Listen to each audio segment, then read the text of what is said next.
오늘은 창세기 22장에서 25장 18절까지 우리가 함께 읽도록 하겠습니다. 아, 우리가 늘 읽던 대로 그대로 읽겠습니다. 그 일 후에 하나님이 아브라함을 시험하시려고 그를 부르시되 아브라함아 하시니 그가 이르되 내가 여기 있나이다. 여호와께서 이르시되 내 아들 내 사랑하는 독자 이삭을 데리고 모리아 땅으로 가서 내가 내게 일러준 한 산 거기서 그를 번제로 드리라. 아브라함이 아침에 일찍 일어나 나귀의 안장을 지우고 두 종과 그의 아들 이삭을 데리고 번제에 쓸 나무를 쪼개어 가지고 떠나 하나님이 자기에게 일러주신 곳으로 가더니 제3일에 아브라함이 눈을 들어 그곳을 멀리 바라본지라. 이에 아브라함이 종들에게 이르되 너희는 나귀와 함께 여기서 기다리라. 내가 아이와 함께 거기 가서 예배하고 우리가 너희에게로 돌아오리라 하고 아브라함이 이에 번제나무를 가져다가 그의 아들 이삭에게 지우고 자기는 불과 칼을 손에 들고 두 사람이 동행하더니 이삭이 그 아버지 아브라함에게 말하여 이르되 내 아버지 하니 그가 이르되 내 아들아 내가 여기 있노라. 이삭이 이르되 불과 나무는 있거니와 번제할 어린 양은 어디 있나이까. 아브라함이 이르되 내 아들이 번제할 어린 양은 하나님이 자기를 위하여 친히 준비하시리라 하고 두 사람이 함께 나아가서 하나님이 그에게 일러주신 곳에 이른지라. 이에 아브라함이 그곳에 제단을 쌓고 나무를 벌려놓고 그의 아들 이삭을 결박하여 제단 나무 위에 놓고 손을 내밀어 칼을 잡고 그 아들을 잡으려 하니 여호와의 사자가 하늘에서부터 그를 불러 이르시되 아브라함아 아브라함아 하시는지라 아브라함이 이르되 내가 여기 있나이다 하매 사자가 이르시되 그 아이에게 내 손을 대지 말라. 그에게 아무 일도 하지 말라. 내가 내 아들 내 독자까지도 내게 아끼지 아니하였으니 내가 이제야 내가 하나님을 경외하는 줄을 아노라. 아브라함이 눈을 들어 살펴본즉 한 순양이 뒤에 있는데 뿔이 수풀에 걸려 있는지라. 아브라함이 가서 그 순양을 가져다가 아들을 대신하여 번제로 드렸더라. 아브라함이 이 땅 이름을 여호와 이레라 하였으므로 오늘날까지 사람들이 이르기를 여호와의 산에서 준비되리라 하더라. 여호와의 사자가 하늘에서부터 두 번째 아브라함을 불러 이르시되 여호와께서 이르시기를 내가 나를 가리켜 맹세하노니 내가 이같이 행하여 내 아들 내 독자도 아끼지 아니하였은즉 내가 내게 큰 복을 주고 내 씨가 크게 번성하여 하늘의 별과 같고 바닷가의 모래와 같게 하리니 내 씨가 그 대적의 성문을 차지하리라. 또 내 씨로 말미암아 천하 만민이 복을 받으리니 이는 내가 나의 말을 준행하였음이니라 하셨다 하니라. 이 아브라함이 그의 종들에게로 돌아가서 함께 떠나 브엘세바에 이르러 거기 거주하였더라. 이 일 후에 어떤 사람이 아브라함에게 알려 이르기를 밀가가 당신의 형제 나홀에게 자녀를 낳았다 하였더라. 그의 맏아들은 우스요 우스의 형제는 부스와 아람의 아버지 그무엘과 게셋과 하소와 빌다스와 이들랍과 부두엘이라.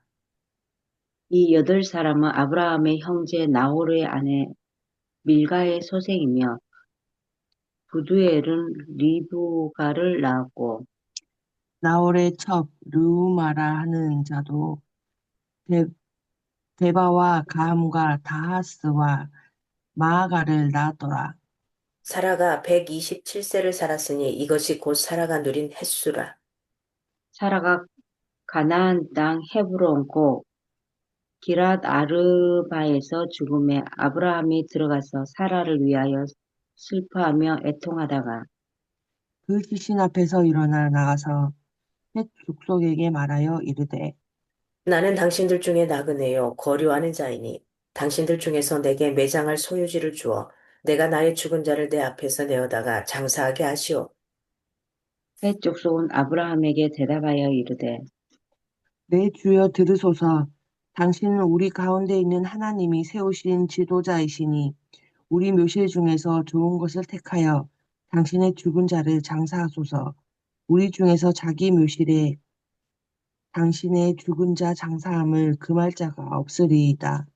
아브라함이 일어나 그 땅 주민 헷 족속을 향하여 몸을 굽히고 그들에게 말하여 이르되 나로 나의 죽은 자를 내 앞에서 내어다가 장사하게 하는 일이 당신들의 뜻일진데 내 말을 듣고 나를 위하여 수할의 아들 에브론에게 구하여 그가 그의 발머리에 있는 그의 막벨라 굴을 내게 주도록 하되 충분한 대가를 받고 그 굴을 내게 주어 당신들 중에서 매장할 소유자가 되게 하시기를 원하노라 하매 에브론이 헷 족속 중에 앉아 있더니 그가 헷 족속 곧 성문에 들어온 모든 자가 듣는 데서 아브라함에게 대답하여 이르되 내 주여 그리 마시고 내 말을 들으소서 내가 그 밭을 당신에게 드리고 그 속의 굴도 내가 당신에게 드리되 내가 내 동족 앞에서 당신에게 드리오니 당신은 죽은 자를 장사하소서. 아브라함이 이에 그 땅의 백성 앞에서 몸 굽히고 그 땅의 백성이 듣는 데서 에브론에게 말하여 이르되 당신이 합당히 여기면 청하건대 내 말을 들으시오. 내가 그 밥 값을 당신에게 주리니 당신은 내게서 받으시오. 내가 나의 죽은 자를 거기 장사하겠노라. 에브론이 아브라함에게 대답하여 이르되 내 주여 내 말을 들으소서. 땅 값은 400세겔이나 그것은 나와 당신 사이에 무슨 문제가 되리이까? 당신의 죽은 자를 장사하소서. 창세기 23장 16절입니다. 아브라함이 에브론의 말을 따라 에브론이 헷족속에 듣는 데서 말한 대로 상인이 통용하는 은 400세겔을 달아 에브론에게 주었더니 마므레 앞 막벨리에 있는 에브론의 발 곧 그 밭과 거기에 속한 굴과 그 밭과 그 주위에 둘린 모든 나무가 성문에 들어온 모든 헷 족속이 보는 데서 아브라함의 소유로 확정된지라. 그 후에 아브라함이 그 안에 사라를 가나안 땅 마므레 앞 막벨라 밭 굴에 장사하였더라. 마므레는 곧 헤브론이라. 이와 같이 그 밭과 거기에 속한 굴이 헷 족속으로부터 아브라함이 매장할 소유지로 확정되었더라. 아브라함이 나이가 많아 늙었고 여호와께서 그에게 범사에 복을 주셨더라. 아브라함이 자기 집 모든 소유를 맡은 늙은 종에게 이르되 청하건대 내 허벅지 밑에 내 손을 넣으라. 내가 너에게 하늘의 하나님, 땅의 하나님이신 여호와를 가리켜 맹세하게 하노니 너는 내가 거주하는 이 지방 가나안 족속의 딸 중에서 내 아들을 위하여 아내를 택하지 말고 내 고향 내 족속에게로 가서 내 아들 이삭을 위하여 아내를 택하라. 종이 이르되 여자가 나를 따라 이 땅으로 오려고 하지 아니하거든 내가 주인의 아들을 주인이 나오신 땅으로 인도하여 돌아가리이까. 아브라함이 그에게 이르되 내 아들을 그리로 데리고 돌아가지 아니하도록 하라. 하늘의 하나님 여호와께서 나를 내 아버지의 집과 내 고향 땅에서 떠나게 하시고 내게 말씀하시며 내게 맹세하여 이르시기를 이 땅을 내 씨에게 주리라 하셨으니 그가 그 사자를 너보다 앞서 보내실지라. 내가 거기서 내 아들을 위하여 아내를 지니라. 만일 여자가 너를 따라오려고 하지 아니하면 나의 이 맹세가 너와 상관이 없나니 오직 내 아들을 데리고 그리로 가지 말지니라. 그 종이 이에 그의 주인 아브라함의 허벅지 아래 손을 넣고 이 일에 대하여 그에게 맹세하였더라. 이에 종이 그 주인의 낙타 중 열 피를 끌고 떠났는데 곧 그의 주인의 모든 좋은 것을 가지고 떠나 메소보다미아로 가서 나홀의 성에 이르러 나홀의 성에 이르러 그 낙타를 성밭 우물 곁에 꿀렸으니 저녁 때라 여인들이 물을 기르러 나올 때였더라. 그가 이르되 우리 주인 아브라함이 하나님 여호와여 원하건대 오늘 나에게 순조롭게 만나게 하사 내 주인 아브라함에게 은혜를 베푸시옵소서. 성중 사람의 딸들이 물 기르러 나오겠사오니 내가 우물 곁에 서 있다가 한 소녀에게 이르기를 청하건대 너는 물동이를 기울여 나로 마시게 하라 하리니 그의 대답이 마시라. 내가 당신의 낙타에게도 마시게 하리라 하면 그는 주께서 주의 종 이삭을 위하여 정하신 자라. 이로 말미암아 주께서 내 주인에게 은혜 베푸심을 내가 알겠나이다. 말을 마치시고 전에 리브가가 물동이를 어깨에 메고 나오니 그는 아브라함의 동생 나홀의 아내 밀가의 아들 부, 부두엘의 소생이라. 그 소녀는 보기에 심히 아리답고 지금까지 남자가 가까이 하지 아니한 처녀더라. 그가 우물로 내려가서 물을 그 물동이에 채워가지고 올라오는지라. 종이 마주 달려가서 이르되 청하건대 내 물동이에 물을 내게 조금 마시게 하라. 그가 이르되 내 주여 마시소서 하며 급히 그 물동이를 손에 내려 마시게 하고 마시게 하기를 다하고 이르되 당신의 낙타를 위하여서도 물을 길어 그것들도 배불리 마시게 하리이다 하고 급히 물동이에 물을 구유에 붓고 다시 기르려고 우물로 달려가서 모든 낙타를 위하여 깃는지라.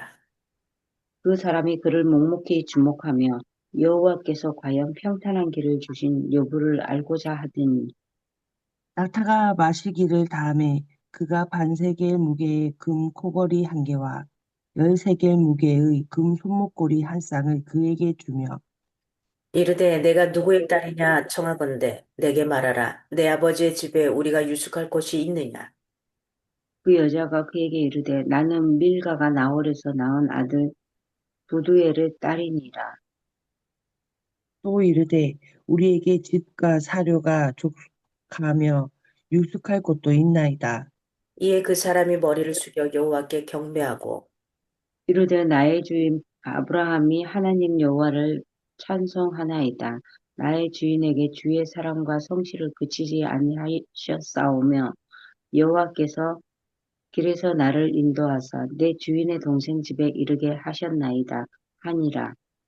소녀가 달려가서 이 일을 어머니 집에 알렸더니 리브가에게 오라버니가 있어 그의 이름은 라반이라. 그가 우물로 달려가 그 사람에게 이르되 이르러 그의 누이의 코골이와 그 손의 손목 고리를 보고 또 그의 누이 리브가가 그 사람이 자기에게 이같이 말하더라 함을 듣고 그 사람에게로 나아가니라. 그때에 그가 우물가 낙타 곁에 서 있더라. 라반이 이르되 여호와께 복을 받은 자여 들어오소서 어찌 밖에 서 있나이까 내가 방과 낙타의 초소를 준비하였나이다. 그 사람이 그 집으로 들어가면 라반이 낙타의 짐을 부리고 집과 사료를 낙타에게 주고 그 사람의 발과 그의 동행자들의 발 씻을 물을 주고 그 앞에 음식을 베푸니 그 사람이 이르되 내가 내 일을 진술하기 전에는 먹지 아니하겠나이다. 라반이 이르되 말하소서. 그가 이르되 나는 아브라함의 종이니이다. 여호와께서 나의 주인에게 크게 복을 주시어 장성하게 하시되 소와 양과 은금과 종들과 낙타와 나귀를 그에게 주셨고 나의 주인이 아내 사라가 노년에 나의 주인에게 아들을 낳음에 주인이 그의 그 모든 소유를 그 아들에게 주었나이다. 나의 주인이 나에게 맹세하게 하여 이르되 너는 내 아들을 위하여 내가 사는 땅 가나안 족속의 딸들 중에서 아내를 택하지 말고 내 아버지의 집, 내 족속에게로 가서 내 아들을 위하여 아내를 택하라 하시기로. 내가 내 주인에게 여쭈되 혹 여자가 나를 따르지 아니하면 어찌하리이까 한즉 주인이 내게 이르되 내가 섬기는 여호와께서 그의 사자를 너와 함께 보내어 내게 평탄한 길을 주시리니 너는 내 족속 중 내 아버지의 집에서 내 아들을 위하여 아내를 택할 것이니라. 내가 내 족속에게 이를 때에는 내가 내 맹세와 상관이 없으리라. 만일 그들이 내게 주지 아니할지라도 내가 내 맹세와 상관이 없으리라 하시기로. 내가 오늘 우물에 이를 때 말하기를 내 주인 아브라함의 하나님 여호와여 만일 내가 행하는 길에 형통함을 주실진대 내가 이 우물 곁에 서 있다가 젊은 여자가 물을 기르러 오거든 내가 그에게 청하기를 너는 물동이의 물을 내게 조금 마시게 하라 하여 그의 대답이 당신은 마시라. 내가 또 당신의 낙타를 위하여도 같으리라 하면 그 여자는 여호와께서 내 주인의 아들을 위하여 정하여 주신 자가 되리이다 하며 내가 마음속으로 말하기를 마치기도 전에 리브가가 물동을 어깨에 메고 나와서 우물로 내려와 딛기에 내가 그에게 이르기를 칭하건대 내게 마시게 하라 한즉 그가 급히 물동이를 어깨에 내리며 이르되 마시라 내가 당신의 낙타에게도 마시게 하리라 하기로 내가 마시매 그가 또 낙타에게도 마시게 한지라. 내가 그에게 묻기를 내가 네 딸이냐 한즉 이르되 밀가가 나홀에게서 낳은 부두엘의 딸이라 하기로 내가 코보리를 그 코에 꿰고 손목고리를 그 손에 끼우고 내 주인 아브라함의 하나님 여호와께서 나를 바른 길로 인도하사 나의 주인 여동생 아 주인의 동생의 딸을 그의 아들을 위하여 택하게 하셨으므로 내가 머리를 숙여 그에게 경배하고 찬송하였나이다. 이제 당신들이 인자함과 진실함으로 내 주인을 대접하려거든 내게 알게 해주시고 그렇지 아니할지라도 내가 알게 해주셔서 내가 울어든지 자로든지 행하게 하소서. 라만과 부두엘이 대답하여 이르되 이 일이 여호와께로 말미암았으니 우리는 가부를 말할 수 없노라. 리브가가 당신 앞에 있으니 데리고 가서 여호와의 명령대로 그를 당신의 주인의 아들의 아내가 되게 하라. 아브라함의 종이 그들의 말을 듣고 땅에 엎드려 여호와께 절하고 은금 패물과 의복을 꺼내어 리브가에게 주고 그의 오라버니와 어머니에게도 도움을 주니라.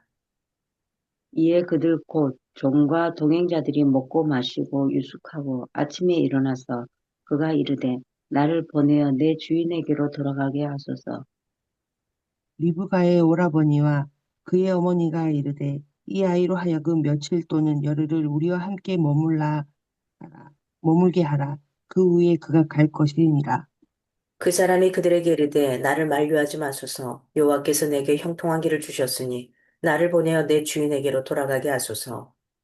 그들이 이르되 우리가 소녀를 불러 그에게 물으리라 하고 리브가를 불러 그에게 이르되 내가 이 사람과 함께 가려느냐? 그가 대답하되 가겠나이다. 그들이 그 누이 리브가와 그의 유모와 아브라함의 총과 그 동행자들을 보내며 리브가에서 축복하여 이르되 우리 누이여 너는 천만인의 어머니가 될지어다. 내 씨로 그 원수의 성문을 얻게 할지어다. 리브가가 일어나 여자 종들과 함께 낙타를 타고 그 사람을 따라가니 그 종이 리브가를 데리고 가니라. 그때 이삭이 부엘라 헤로이에서 왔으니 그가 네게부 지역에 거주하였습니다. 이삭이 저물 때에 들에 나가 묵상하다가 눈을 들어 보매 낙타들이 오는지라. 리브가가 눈을 들어 이삭을 바라보고 낙타에서 내려 종에게 말하되 들에서 배회하다가 우리에게로 마주오는 자가 누구냐? 종이 이르되 이는 내 주인이니이다. 리브가가 너울을 가지고 자기 얼굴을 가리더라. 종이 그 행한 일을 다 이삭에게 아뢰매 이삭이 리브가를 인도하여 그의 어머니 사라의 장막으로 드리고 그를 맞이하여 아내로 삼고 사랑하였으니 이삭이 그의 어머니를 장례한 후에 위로를 얻었더라. 아멘. 아브라함이 후처를 맞이하였으니 그의 이름은 그두라라.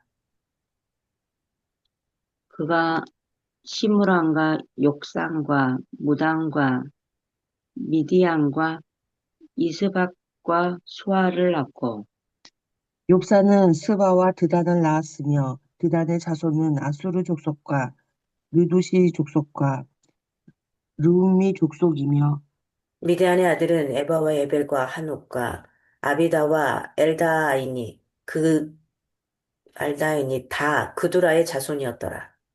아브라함이 이삭에게 자기의 모든 소유를 주었고 자기 서자들에게도 재산을 주어 자기 생전에 그들로 하여금 자기 아들 이삭을 떠나 동방 곧 동쪽 땅으로 가게 하였더라. 아브라함의 향년이 175세라. 그의 나이가 높고 늙어서 기운이 다하여 죽어 자기 열조에게로 돌아가매 그의 아들들인 이삭과 이스마엘이 그를 마므레 앞 헷족속 소알의 아들 에브론의 밭에 있는 막벨라 굴에 장사하였으니 이것은 아브라함이 해쪽 속에서 산 밭이라. 아브라함과 그의 아내 사레가 거기 장사되니라. 아브라함이 죽은 후에 하나님이 그의 아들 이삭에게 복을 주셨고 이삭은 부엘라 헤로이 근처에 거주하였더라. 사라의 여종 애굽인 하갈이 아브라함에게 낳은 아들 이스마엘의 족보는 이러하고 이스마엘의 아들들의 이름은 그 이름과 그 세대대로 이와 같으니라. 이스마엘의 장자는 느바요시요. 그 다음은 게달과 압부엘과 밉삼과 미스마와 두마와 마사와 하답과 데마와 여둘과 나비스와 게드마니 이들은 이스마엘의 아들들이요. 그 총과 부락대로 된 이름이며 그 족속대로 12 지도자들이었더라. 이스마엘은 향년이 137세에 기운이 다하여 죽어 자기 백성에게로 돌아갔고 그 자손들은 하일라에서부터 아수르로 통하는 애굽 앞 술까지 이르러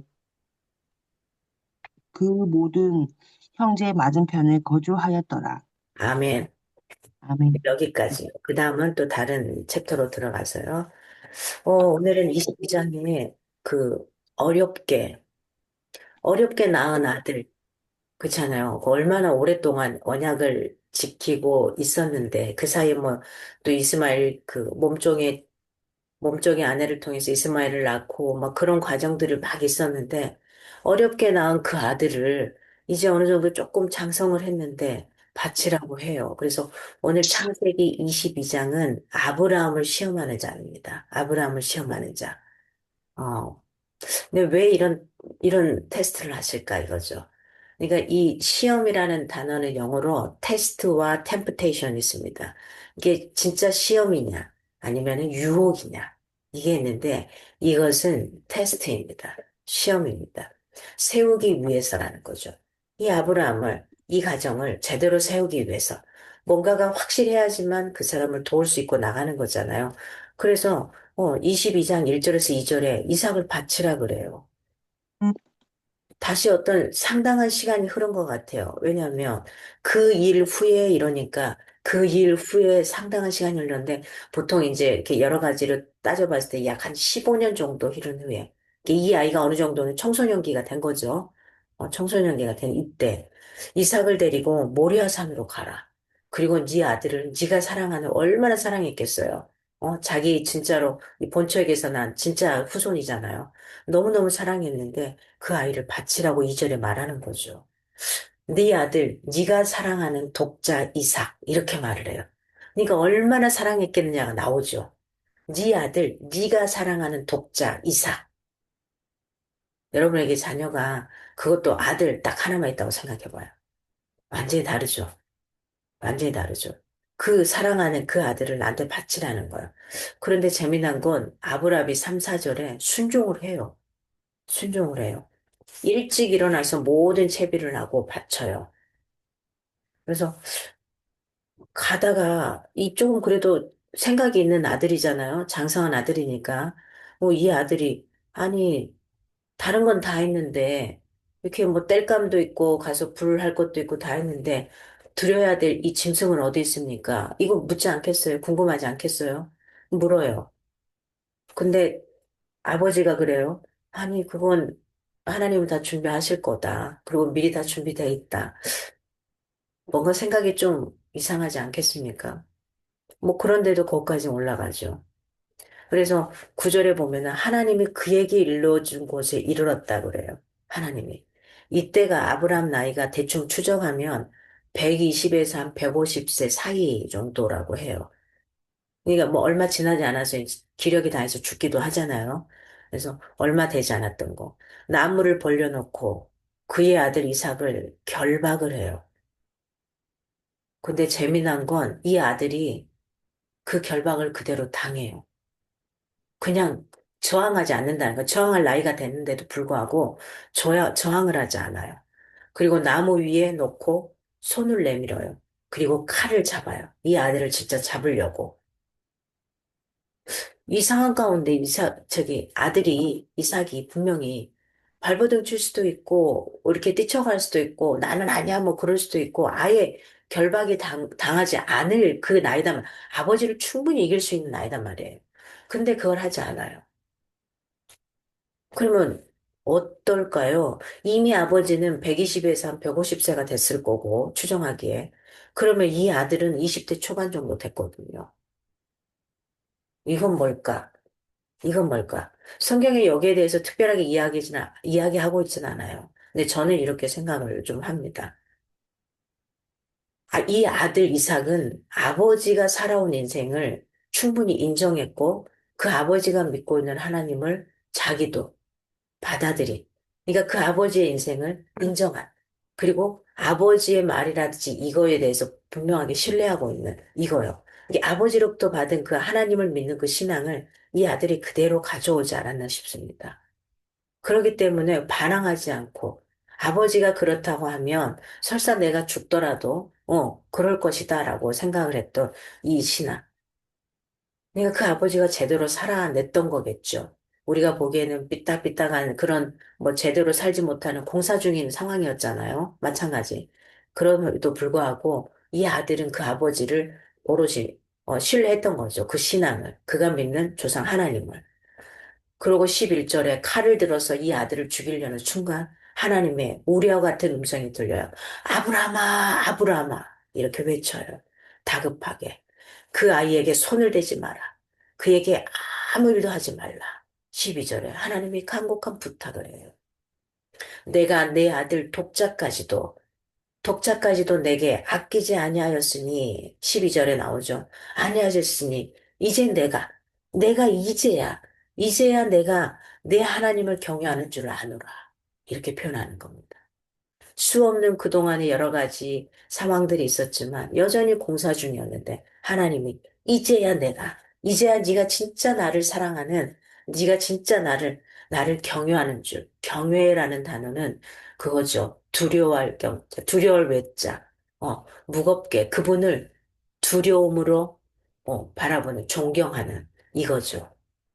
네가 너무너무 존경하는데, 너무너무 좋아하는데, 그분을 신뢰하는데 두려움이 있어야 돼. 이게 없으면 함부로 대하게 되죠. 우리 아이들이 내 부모에 대해서 경외하는 마음이 없으면 내 부모 위에 올라가서 막 휘두르게 되죠. 그래서 이 경외하는 줄 아노라 이겁니다. 여기에 이게 나와 있어요. 여호와 이레라는 단어가 나와 있어요. 우리가 막 상호 같은 거 보면 이레 상사, 이레 회사, 이레 마케팅 이렇게 많이 짓거든요. 그게 여기에서 나온 말입니다. 여호와 이레라는 것은 여호와께서 이래 준비하시다 이 표현입니다. 여호와께서 준비하시다. 그래서 여호와 이래는 말이 굉장히 좋아요. 내가 미리 준비하지 못해도 하나님이 준비하실 것이다. 여호와 이래서 여호와의 산에서 준비되리라. 이 속담에서 유래된 표현입니다. 그래서 15절에서 19절에 가니까 하나님의 약속과 축복이 일어나게 되죠. 네가 나의 말을 준행하였으니 이렇게 나옵니다.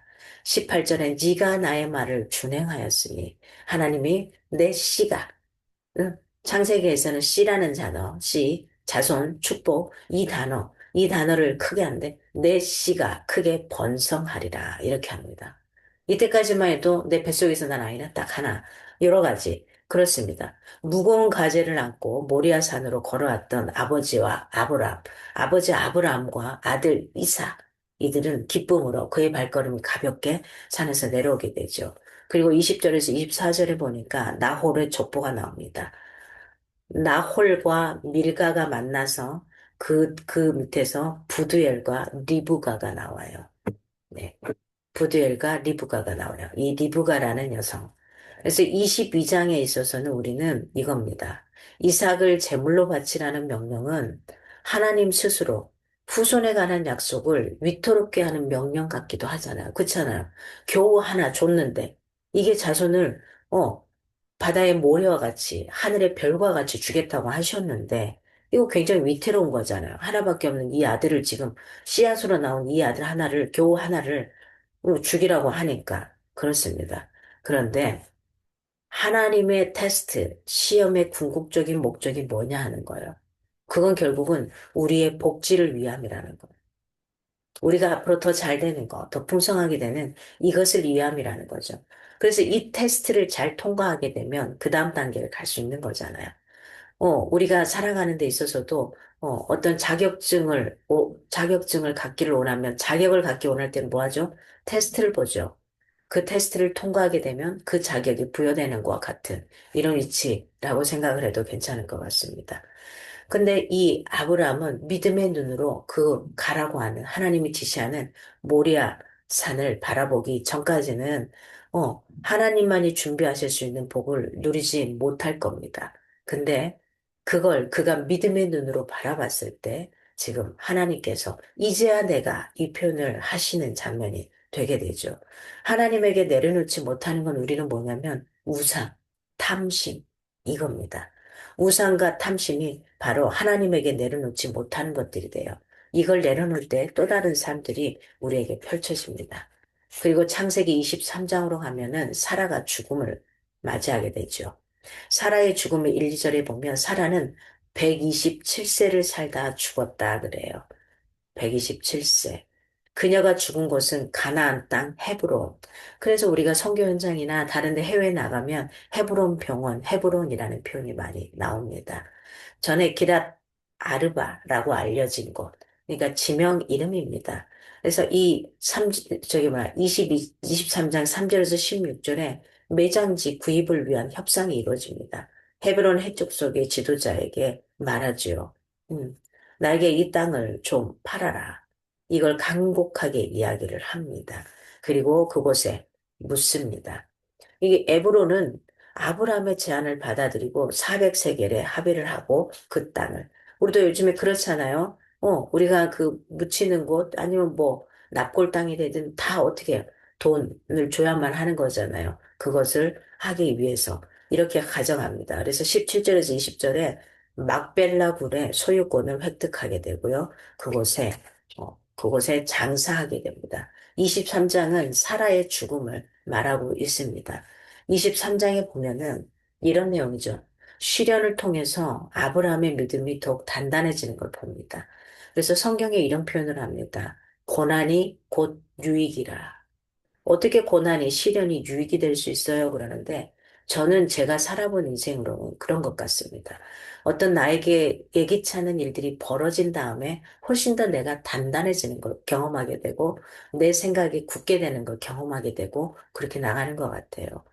그래서 더 많이, 그러니까 이거죠. 내가 건강하면은 사람들이 굉장히 저를 튼튼하게 보고 강하게 보고 건강 하나에는 자신 있는 사람으로 봤는데 건강에 1년 전에 건강을 딱 한번 수술대 위에 오르고 나니 이게 뭔가 싶기도 한데 그러고 난 다음에 건강을 더 챙기게 되는 거죠. 더 건강한 모습으로 나가기 위해서. 그게 결국은 지금 나에게 내 인생이 어쩌면 밤중에 올 수도 있고 굉장히 힘든 시기일 수도 있어요. 근데 이걸 통해서 나락으로 떨어지고 굴 속으로 들어가는 게 아니라 이걸 통해서 내가 어떻게 일어설 것인가, 어떻게 나갈 것인가, 이걸 더 단단하게 가져갈 수 있는 시기가 될 것 같습니다. 그리고 창세기 24장에 넘어가면 이삭의 결혼, 드디어 사랑하는 아들, 씨앗이 번성할 수 있는, 자손이 번성할 수 있는 이 아들의 결혼을 선택하는 이 부분이 나옵니다.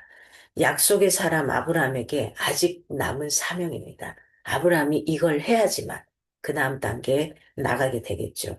사라의 죽음은 어쩌면 위기인 것 같았어요. 내 사랑하는 아내가 먼저 죽는다는 것은 위기인 것 같았지만 위기가 아니라 오히려 뭐가 되는 거죠? 기회가 되는 거죠. 위기는 바로 우리에게 기회가 주어지는 겁니다. 그래서 1절에서 9절에 아브라함과 종, 이거 그에게 범사의 복을 주셨더라. 여호와께서는 이렇게 표현을 합니다. 하나님은 한 번 약속한 그 언약의 약속을 네, 절대로 놓지 않으신다는 거. 한 번 약속하신 것은 어떠한 삶을 내가 살더라도, 비록 흔들리는 삶을 살아도, 때로는 하나님을 실망스럽게 하는 삶을 살아도, 때로는 유혹에 넘어가는 그 삶을 살아도, 그 중심에 하나님을 향한 이 중심이 변함이 없는 사람에게는 범사에 복을 주시려고 애쓰시고 노력하신다는 거예요. 내 고향, 내 족속 중에서 며느리감을 찾아오라. 지금 이방 땅에 살고 있었잖아요. 네 고향을 떠나라고 그랬었잖아요. 창세기 12장. 그래서 떠나왔잖아요. 떠나왔는데 여기서 그렇게 합니다. 네 고향으로 가서 네 족속에 가서 그곳에서 내 며느리가름을 찾아오라. 그래서 떠나왔던 그 하란 땅으로 다시 가게 되는 거죠. 그러니까 아무 곳에서나 그 씨앗을 번성시키지 않았습니다. 그리고 10절에서 14절에 가면 아브라함의 종의 기도가 나옵니다. 하란은 가나안 헤브론에서 있었던 헤브론에서 직선거리로 600km예요. 600km. 그러면 제가 있는 서울에서 여러분 있는 그 김해까지 가는데 한 400km가 되나요? 좀 안 되나요? 한 400km 정도, 그쵸? 부산까지는 400 몇 킬로인데. 직선거리로. 그것도 꼬불꼬불한 것도 아니고 직선거리로. 그러니까 뭐, 도로로 간다 그러면 훨씬 더 되겠죠. 이런 거리예요. 이때 당시에 뭐 좋은, 여러 가지 좋은 교통시설이 있었던 것도 아니고, 어마어마한 거리인데, 꼭 굳이 하나님, 거기까진 가서, 내 고향까진 가서, 떠나온 지가 얼마나 오래됐는데, 거기까진 가서, 내 아내를 구해야 됩니까? 아니면 내 며느리를 구해야 됩니까? 아브라함 이럴 수도 있지 않겠어요? 근데 하나님이 명령하신 대로 그대로 그의 종을 보냅니다. 그리고 순조롭게 신부감을 만나게 해달라고, 이 종이 또 아브라함이 종이 또 기도를 해요. 하나님, 우리 주인 아브라함의 하나님 여호와께 기도를 드립니다. 12절, 14절에 보니까. 그러면 이 집에 있는 이 종도 아브라함이 살아온 인생을 분명히 보고 그도 하나님을 인지하고 있었던 거겠죠. 그 하나님이 어떻게 아브라함의 이 가정을 이렇게 축복하는지를 분명히 봤을 겁니다.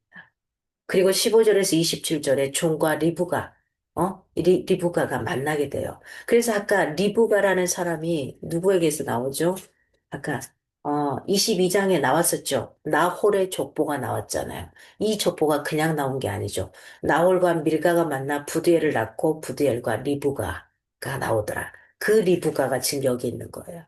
그러니까 이 족보가 그냥 나온 게 아니라 하나님의 역사 가운데 진행될 그 상황의 중요한 인물을 나오기 위해서 족보가 나왔어요. 어디에 후손으로 나왔느냐 이렇게 나왔던 거죠. 그래서 그 종과 리브가가 만나게 되죠. 22장 23절에 보면 아브라함의 동생 나홀의 아내 밀가의 아들 부두엘의 소생 이렇게 나와 있어요. 그죠? 그래서 요 인물들이 나오게 됩니다. 그리고 8절에서 33절에 보면 종을 초대하는 라반을 보게 되는 거죠. 라반이 종들을 초대합니다. 그리고 34절에서 49절에 아브라함의 종의 간증이 일어나는 거예요. 간증. 아브라함의 종이라고 소개를 합니다. 아브라함의 종. 그 간증이 뭡니까? 내가 이렇게 이렇게 돼서 내 조상이 이렇게 이렇게 돼서 아브라함이 하나님께서 이렇게 하라는 대로 이곳에 와서 어떤 사람을 이렇게 만나라고 했습니다. 이야기를 하게 되죠.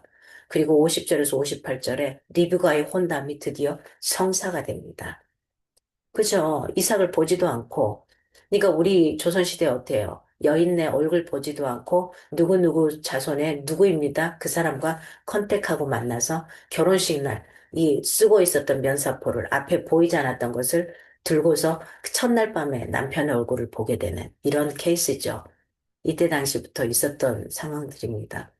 아무튼 아브라함의 종의 간증은 라반 가족의 마음을 굉장히 파고들었고요. 마침내 라반과 부두엘은 리브가가 이사가 아내가 되는 것이 하나님의 뜻임을 알고 결혼을 허락합니다. 그리고 가나안을 향해서 가고 이삭과 리브가의 결혼이 62절에서 67절에 이루어집니다. 이런 것을 통해서 오늘 24장을 통해서는 오늘 그리스도인인 형제와 자매들의 어떤 만남과 결혼의 중요한 원리를 제시하고도 있습니다. 아브라함의 행동이. 믿지 않는 자와 결혼하여서 실패를 겪는 경우가 굉장히 많죠. 그래서 결혼은 가장 중요한 결정이어서 믿음으로 신중하게 생각해야 돼요. 사실은, 안 믿는 사람과 아니면 종교, 신앙이 다른 사람과 결혼해서도 굉장히 어려운 경우가 많잖아요. 그래서 이방의 가족이 아니라 자기 고향에 있는 같이 하나님을 신뢰하는 사람을 만나러 갔던 이런 부분을 보게 되고요. 하나님의 뜻이 분명하면 즉시 행동할 수 있는 이런 신앙이 되면 참 좋을 것 같습니다. 성령님의 인도를 받는 사람은 그렇습니다. 그래서 하나님의 인도하심에 순종하는 것은 믿는 사람들의 당연한 건데 사실은 성령의 인도함을 받지 않으면 나의 생각, 이성, 그리고 바라보는 눈, 들려오는 소리, 사람들의 시선, 이런 것들이 두려워지면 실제로 그렇게 행동하기가 어려워진다는 거죠. 오늘 25장 마지막 18절까지 이 부분을 보게 되면 아브라함의 후처. 아브라함은 그두라를 후처로 맞게 돼요. 후처로. 음. 구두라는 사라의 죽음 이후에 맞은 것처럼 보여요. 미리 사라의 죽음이 나왔잖아, 앞에. 그리고 후처. 사라가 죽을 당시 아브라함의 나이가, 사라가 아까 127세에 죽었으니까 아브라함의 나이가 137세였습니다. 137세. 그래서 아브라함이 여러 부인을 거느린 사실은 그가 일종의 왕과 같은 신분이지 않았나, 이렇게 보여집니다. 우리 왕들은 계속 후처 뭐 엄청나게 두고 자손들의 번성을 맞이하게 되죠. 그리고 7절에서 11절에 아브라함의 죽음이 되게 되고 아버지를 막벨라 굴에 안치하게 됩니다. 누구하고 같이요? 사라가 거기에 묻혔잖아요. 그래서 정실 부인 사라와 함께 사라가 묻혀 있는 그곳에 막벨라 굴에 안치하게 됩니다. 그 다음에 이제 12절에서 18절에 또 이름들이 나오잖아요. 이스마엘의 족보가 나와요. 이스마엘. 사라의 여종 애굽인 하갈이 아브라함을 통해 낳은 아들이 이스마엘이잖아요. 그죠? 여기 지금 쫓겨간 다음에 안 나왔잖아요. 그죠? 이삭의 이야기에 나오는데 이제는 이스마엘의 족보가 나와요. 그리고 이스마엘은 137세를 향수하고 죽습니다. 네. 요 장면까지 오늘 봤던 장면들입니다. 여기에서 내용은 아브라함이 이삭에게 자기의 모든 소유를 주었다라고 기록합니다. 모든 소유를. 하나님은 아브라함이 하갈에게서 이스마엘을 낳았고 구두라에게서 여섯 아들을 낳았지만 그 기업은 오직 이삭에게만 있게 돼요. 그러니까 정실 부인의 본처의 첫째 장남 아들에게만 주게 되는 거죠. 그래서 이삭을 통해 약속을 성취하실 하나님의 계획에만 관심이 있었던 겁니다.